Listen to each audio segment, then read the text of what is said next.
మీ అందరికీ తెలుసు. ఆయన ఎప్పుడూ నన్ను ఒక పౌరాణికం సినిమా చేయమని అడిగేవారు. నువ్వు గెటప్ల్లో చాలా బాగుంటావురా, ఒక సినిమా చేయి అని ఎప్పుడు అడిగేవారు. ఇది నా డ్రీమ్ ప్రాజెక్ట్. ఒక రకంగా చెప్పాలంటే once in a life time project. దీనికి ఎంత కష్టపడాలో అంత కష్టపడతాను.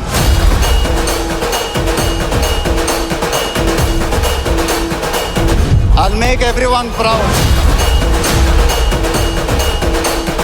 వారణాసి రిలీజ్ అయినప్పుడు మాత్రం the whole of India will be proud of us.